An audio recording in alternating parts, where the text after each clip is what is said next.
안녕하세요. 예, 지난번에 금융론 했었죠. 예, 순서 좀 바꿔가지고, 네 문제짜리 관리 마케팅 개발, 이건 어렵지 않아서 다음에 한번 해보고, 7문제짜리인 그 185페이지에, 135페이지에 감정평가, 요거 먼저 진행하도록 하겠어요. 순서는 뭐 관계없으니까. 이 감정평가는 이제 전에도 언급해드렸듯이 34번부터 40번까지가 이제 배치를 해요, 문제가.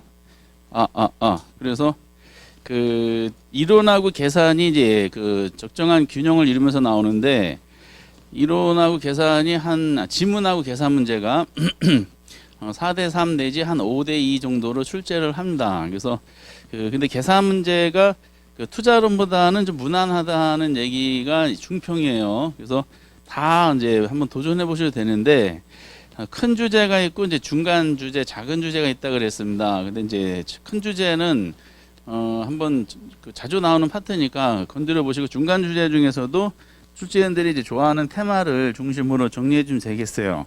뭐 작은 주제들은 뭐 건드리지도 않았어요, 책에서. 감정평가는 이제 그 목차가 있는데, 반드시 그 공부하셔야 될 내용이 거기에 그 감정평가에 관한 규칙, 이건 항상 나오고요. 그리고 가격 공시제도, 이것도 항상 나온다 보시면 됩니다. 그리고 이제 큰 주제가 그 목차의 3절의 지역 분석, 개별 분석하고 4절의 가격 원칙, 그리고 이제 7절, 8절, 6절, 7절, 8절, 10절, 11절, 이런 것들이 이제 큰 주제가 되는데, 근데 뭐 큰 주제라기보다는 뭐 목차 자체가 이제 중요 중심으로 해놨기 때문에 하셔도 됩니다. 그래서 거기에 감정평가의 개념이 135페이지에 나오듯이 이게 법에 규정된 정의예요. 동그라미 1번이 토지 등의 경제적 가치죠. 경제적 가치, 뭐 이거를 뭐 작년에 시장 가치, 가격 형성, 가치 형성률의 문제 물어봤던 것처럼 갑자기 경제적 가치를 뭐 시장 가치라든지 아니면은 옛날처럼 법률 쪽 가치만 이렇게 낼 수도 있어요. 감정평가는 이제 가치를 판정하는 겁니다. 근데 가치가 추상적 개념이야, 구체적 개념이에요. 추상적 개념이고 주관적 개념이죠. 그 가치를 판정하면은 그 가치를 판정한 결과를 가액으로 표시하는 거라 그랬죠. 가액이 가치를 화폐액, 이런 줄임말이죠. 그래서 가액으로 표시된 것이, 가치가 판정된 것이 당신 부동산 가치는 얼마다라는 금액으로 표시되는 겁니다. 그래서 가액으로 표시된 걸 우리가 뭐라 그러냐, 가격이라 그러죠. 결국 가치를 우리나라 법률상 정의를 정의하면은 가치를 판정해서 가격으로 표현하는 작업이다라고 우리가 해석할 수가 있어요. 근데 그러다 보니까 가치는 뭐고 가격은 뭐라는 테마가 중간 주제로 나오면서 이제 감정평가 규칙에 나온 내용을 중심으로 이제 전개해 봤을 때 자연스럽게 감정평가 절차가 있죠. 절차는 규칙 제8조예요. 시험 문제는 황당한 것도 나와요. 문제 타이틀 자체가 이렇게 냈더라고. 다음 중 감정평가 규칙에 규정된 내용이 아닌 거, 이런 것도 물어본 적이 있어. 근데 그게 문제 가능한 배경이, 규칙 문제를 항상 제가 강조해 드렸듯이 감정평가 규칙이 조문이 많지가 않아요. 굳이 나온다 그러면 이제 한 25개 조문 되나? 그 조문 안에서 이제 수십 년 동안 낸 거기 때문에 이제 더 이상 뭐 언급한 건도 없고, 그래서 이제 똑같은 걸 계속 반복하는 과정 중에 말장난을 많이 하게 됩니다. 그런 것들을 대비해 주셔야 되고, 그래서 마지막에 파이널 정리해 드릴 때 규칙만 다 한꺼번에 정리해 드리는 시간도 가질 때가 있을 거예요. 규칙 제8조에 절차가 있죠. 절차는 암기하고 계시죠? 이 얼마 전에 시험에 나왔었죠. 다음 중 감정평가 절차에 해당 순서대로 올바르게 나열한 거, 이렇게 물어본 적이 있었는데, 그래서 당분간은 안 나옵니다, 이 절차가. 어쨌든 여기부터 시작하면은 감정평가 절차, 기본적 상황의 확정,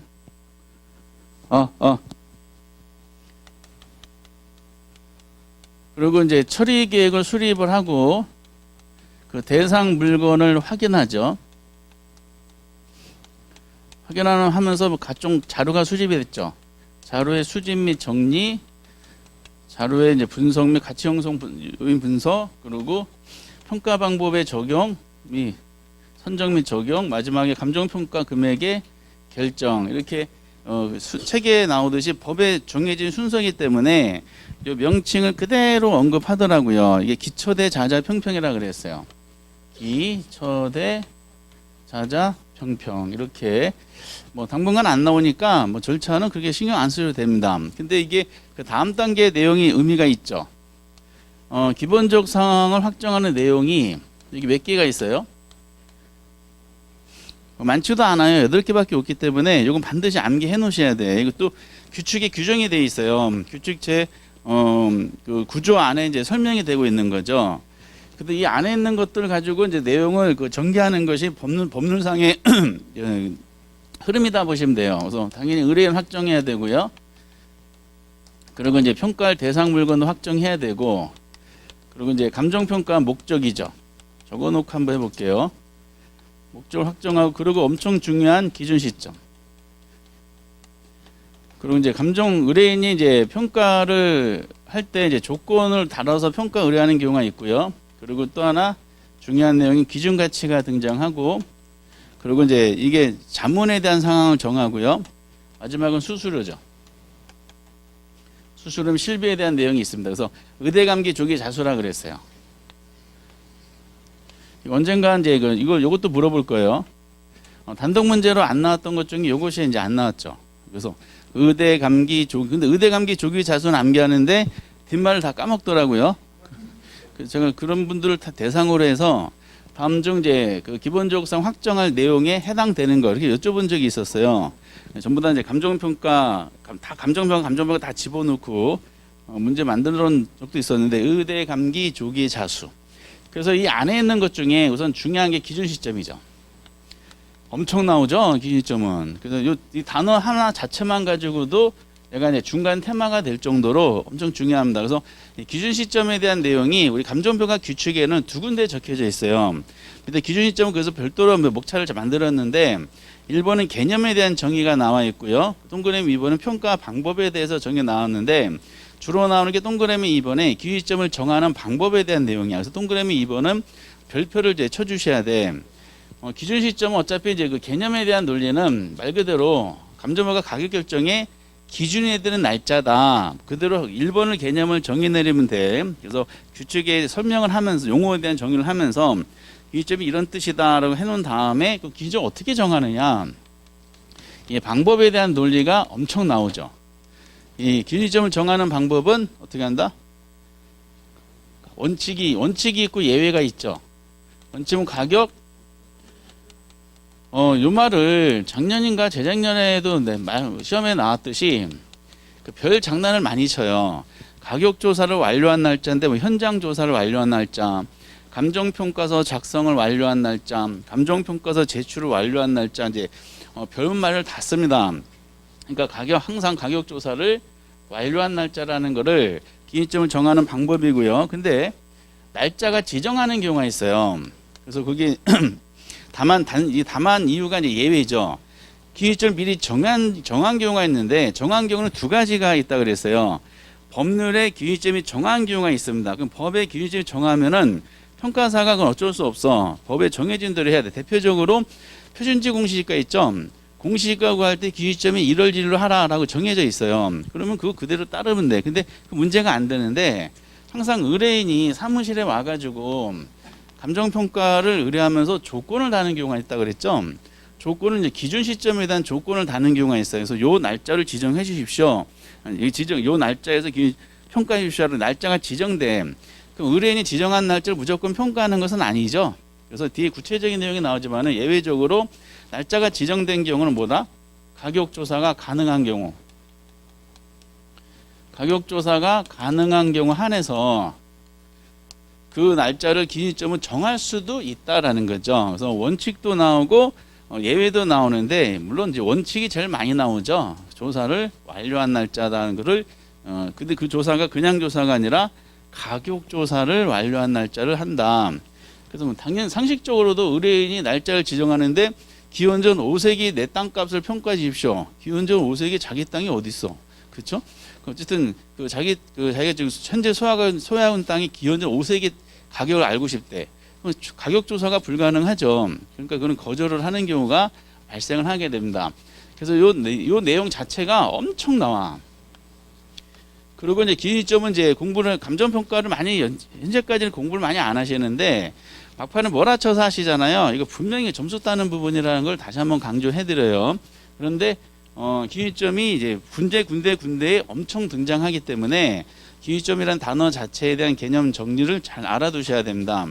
그리고 이제 6번째 기준 가치가 밑에 설명되는데, 말 그대로 기준이 되는 가치를 기준 가치라 그래요. 그 무슨 가치를 기준으로 할 것인가? 그에 대한 내용은 이제 별도의 테마가 될 겁니다. 그리고 이제 자문에 대한 상황도 정해져 있고요. 이렇게 이런 시각으로 해요. 그래서 밑에 이게 감정평가 시험에 나왔던 문제인데 기본적 사항 확정할 내용에 해당하지 않는 거 이렇게 물어봤죠. 그럼 기본적 확정할 내용에 해당하지 않는 거 의대, 감기, 조기, 자수 저기서 내용을 찾으시면 됩니다. 그럼 거기 의대, 감기, 조기, 자수의 2번의 기준점 6번째에 있었고요. 3번의 대상 물건은 2번째에 있었잖아. 4번의 기준점은 이제 지금 4번째에 존재하죠. 감정표가 목적은 이제 2번째에 있었어요. 첫 번째, 두 번째, 세 번째, 네 번째 나열하고 공시지가가 돼 있죠. 이거는 기본 확정할 내용에 해당되지가 않죠. 뭐 나오면은 요런 난이도야. 그러니까 평가론이 오히려 투자보다 점수 따는 부분이죠. 평가론은 7문제 정도가 고정적으로 거의 확정이 돼 있어요. 적게 나오면 6문제고 8문제까지는 좀 벅찬 것 같고 최하가 6문제. 그러니까 투자보다도 이제 문항수가 더 많아. 근데 양이 이제 공부할 양이 많아서 처음부터 접근이 좀 어려울 뿐이지 투자보다는 분명히 쉽다. 투자는 이론이고 감정평가는 상당수가 법을 근거로 문제를 내기 때문에 출제원이 문제 낼 수 있는 제한을 많이 받습니다. 이게 감정평가 시험이면은 법이 내용이 많이 확장을 할 거예요. 올해 평가사 시험에 보니까 우리는 감정평가 규칙에 대해서만 문제를 내는데 거기서는 부동산 평가 실무 지침서가 있어요. 그게 페이지가 500페이지가 넘어.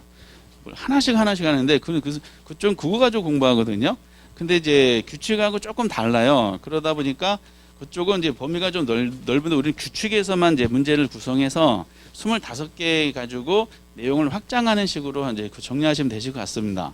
그래서 거기에 이제 어쨌든 중요한 게 그 의대, 감기, 조기, 자수라는 기본적상 확정할 내용하고 그 기본적 확정할 내용 중에 기준 시점, 기준점이 엄청 중요하다라고 두 가지를 이제 강조하고요. 맨 밑에 보면 대상 물건 확인하는 게 있죠. 그렇죠?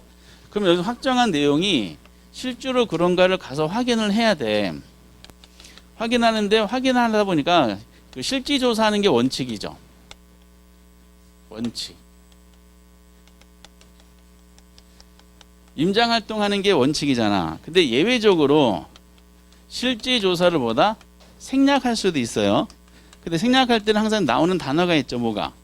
실지 조사를 하지 아니하고도 객관적이면서 신뢰할 수 있는 자료가 충분히 확보가 됐다면은 생략할 수도 있어요. 이게 2번 나왔는데 최근에 나온 것 중에서 2번 나왔는데 규칙 문제를 내면서 이거 다 규칙이 규정된 거니까 근데 한 번은 틀리게 냈고 한 번은 옳게 나왔어요. 틀리게 낼 때 어떻게 되냐? 실제 조사를 하여야 하므로 객관적이고 신뢰할 수 있는 자료가 충분히 확보된다 하더라도 실제 조사를 생략해서는 아니 된다. 이렇게 아주 함정에 빠뜨리는 지문을 만들어서 내더라고요. 생략할 수도 있다. 이런 것만 이제 기억하시면 되실 것 같습니다. 그래서 이렇게까지가 이제 규칙에 대한 안에서 감정평가 들어가기 전에 워밍업에 대한 논리야. 하나도 난이도가 없어요. 그래서 출제원이 그 말장난을 현란하게 하니까 그것만 잘 골라내시면 돼요. 이제 법률 과목처럼 정리해 주셔야 됩니다.